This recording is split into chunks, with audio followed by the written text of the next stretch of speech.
Hello everyone, Rahul here and welcome to our channel Doctors to Be, where you find video tutorials that help you understand the topics you learn in your medical school. So, after discussing about the third ventricle, now we shall discuss in detail about the corpus callosum. We mentioned in the previous videos that we'll discuss about the corpus callosum in detail.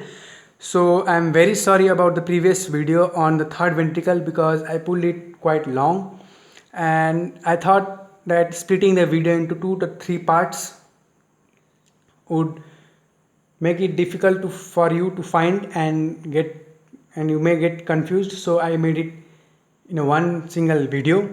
So I know it will be very hard to concentrate on a video of that length, so I'll try my best to reduce the length, and I apologize for my mistake, and I'll reduce the length of the videos. So please guys forgive me for the mistake. Now let's start our next topic, with that is corpus callosum. Okay, so corpus callosum.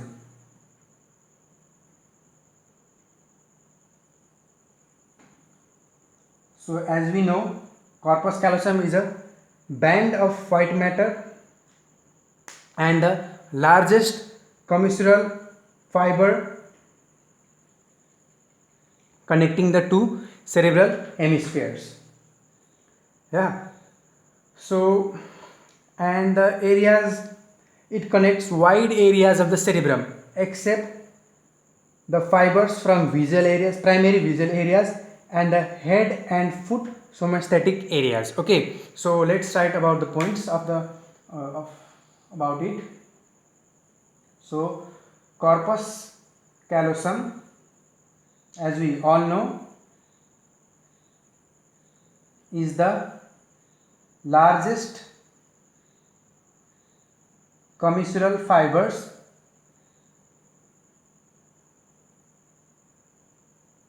of neocortex, neocortex, okay, neocortex, connecting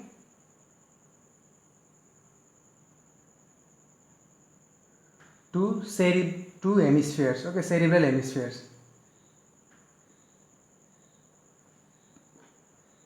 and it connects wide areas,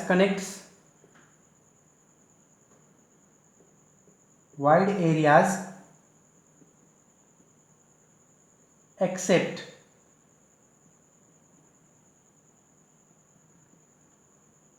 primary visual areas. Okay, this is primary visual areas,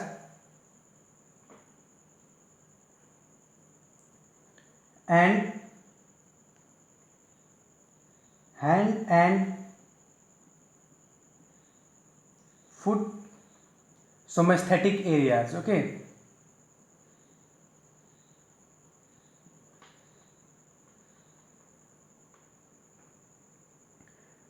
so corpus callosum, as while discussing about the figure of third ventricle, we discussed the upper surface presents a convexity and the lower surface presents a concavity. Yeah, so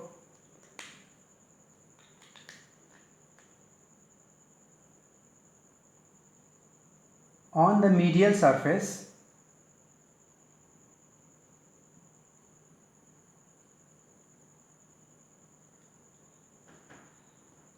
it presents as a curved band of, it means corpus callosum presents as a curved band of white matter with convexity on the upper surface. Okay,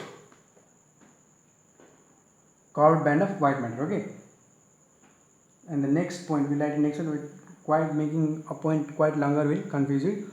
So this is the corpus callosum first point, second point, this is the third one, and here we are discussing about the fourth. Okay, presents this, the corpus callosum, okay, presents upper convex part, convex surface, okay, and lower concave surface. Are we clear about this? So if this is the corpus callosum, this is the upper part that is presenting the convex surface, and this is the lower part which is presenting the concave. Yes or no? This is the lower concave, this is the upper convex, convex, concave. Okay.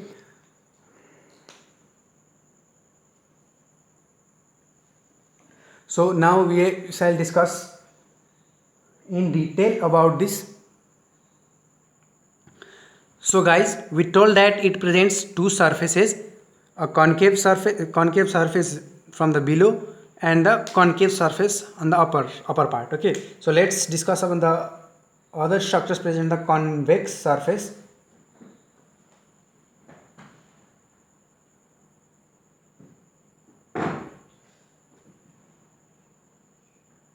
Convex surface. Okay,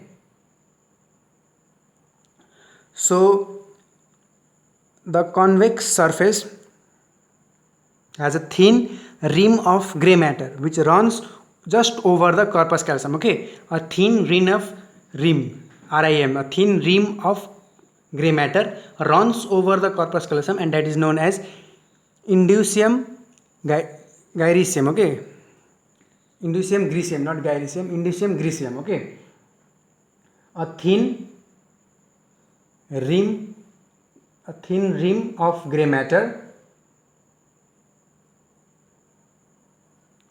thin rim of gray matter runs over corpus callosum.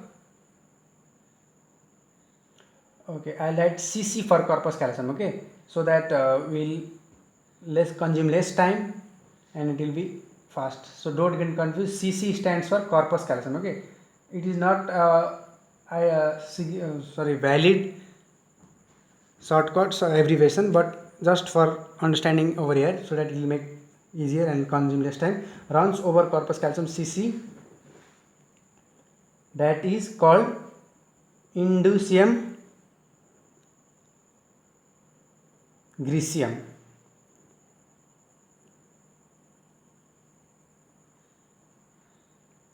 So this inducium gyrecium is a thin rim of gray matter. Okay, and over the inducium gyrecium there is 4 bands of white matter, and they are known as medial and lateral longitudinal striae. Okay, they are known as medial and lateral longitudinal striae. So over inducium gyrecium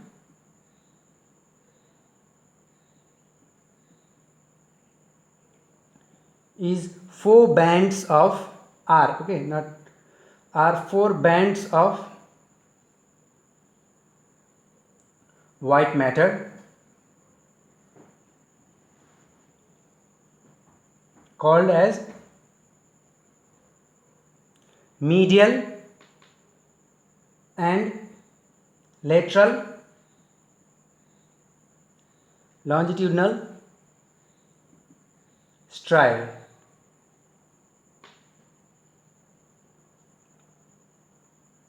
Okay, so why medial and lateral longitudinal striae? So okay, if this is inducium gyrecium running over the corpus callosum, there it is a thin rim of gray matter, and it has 4 bands of white matter, 1, 2, 3 and 4 bands of white matter. Then these two are known as the medial bands. Okay, the medial longitudinal, these two are the medial, and these two are the lateral longitudinal striae. Okay, so that's why it is known as the medial and lateral longitudinal striae. Okay, so now, and the longitudinal striae, the striae and the inducium gyrecium indusium griseum and the striae collectively are known as supracallosal gyrus. Okay, so let's write about it.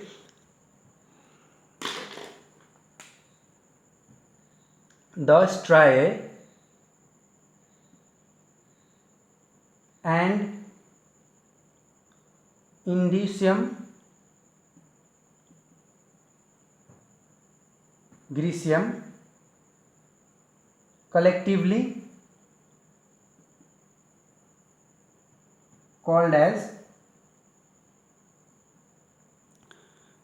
are called as okay, supracallosal gyrus. Okay, collectively the striae and indusium griseum and the striae collectively are called as supracallosal gyrus. Now, two anterior cerebral arteries winds around the indusium griseum. Okay, and the cingulate gyrus lies above the corpus callosum, separated by the callosal sulcus. This we have already discussed while discussing about the sulci and gyri and the medial surface. That above the corpus callosum is the cingulate gyrus, and the corpus callosum and the cingulate gyrus are separated by the callosal sulcus. Yeah, so let's write those points also. So the next point is we are still discussing on the convex surface of the corpus callosum. Okay, so two anterior cerebral arteries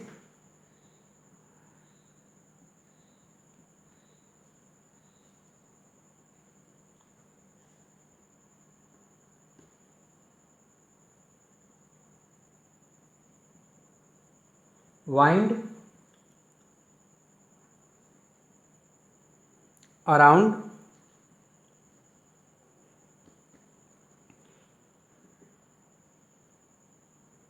indusium griseum, and we already discussed about the cingulate gyrus just above the corpus callosum, and these two cingulate gyrus and the corpus callosum are separated by sulcus. That is, the sulcus is the callosal sulcus. We discussed in the discussing about the sulci and gyri on the medial surface. Now let's have a simple figure about these points. It's very quite simple, and the figure is the anterior view. Okay, the figure is the anterior view of the structures. So I'll draw with this one.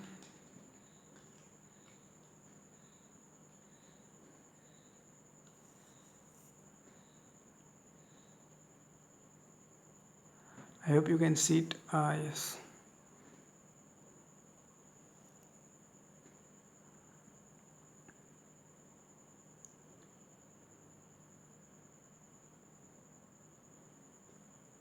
These are the hemispheres. Okay, cerebral hemisphere.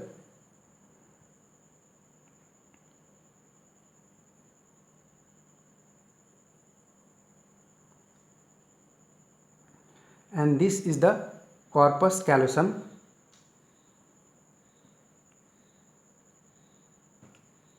and above it is the indusium griseum with 4 bands, 1 2 3 4 bands of white matter, and above it are the winding arteries, two anterior cerebral arteries winding around the indusium griseum. Okay, indusium griseum, and this is the anterior view. Figure is anterior view. Okay, this is the anterior view, VIEW.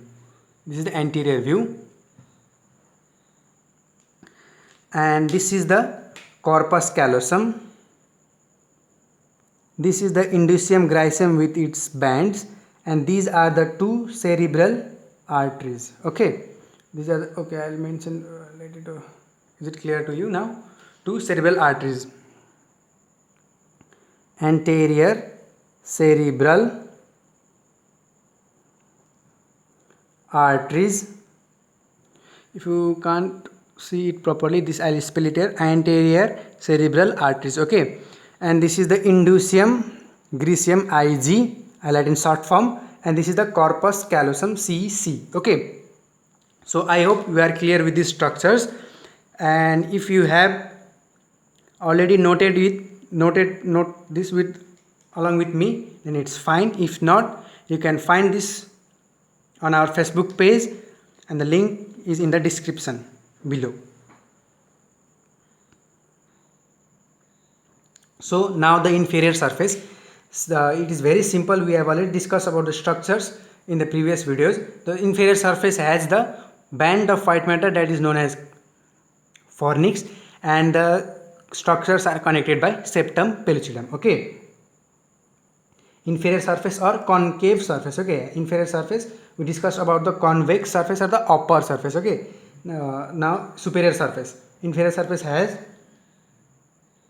fornix. We have already discussed about fornix while discussing the structure of the medial surfaces. On the medial surface has fornix connected by septum pellucidum. Okay,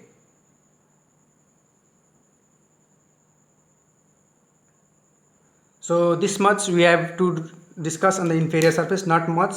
And now in the next video we will discuss about the parts of the corpus callosum. They are from posterior to anterior: splenium, trunk, rostrum, genu and rostrum. From posterior to anterior: splenium, trunk, genu and rostrum. And how do they contribute in the formation of the walls or boundaries of the lateral ventricle? Okay, they have a big contribution in the formation of the walls of lateral ventricle, and which part forms what ventricle, what wall or what boundaries, what does the each part of the corpus callosum contribute in the formation of the anterior horn of the lateral ventricle, and also in the other structure of the lateral ventricle. So we shall discuss about these things in the next video, along with the fibers radiating from the corpus callosum and the functions of the corpus callosum, to end the discussions on corpus callosum. So thank you guys.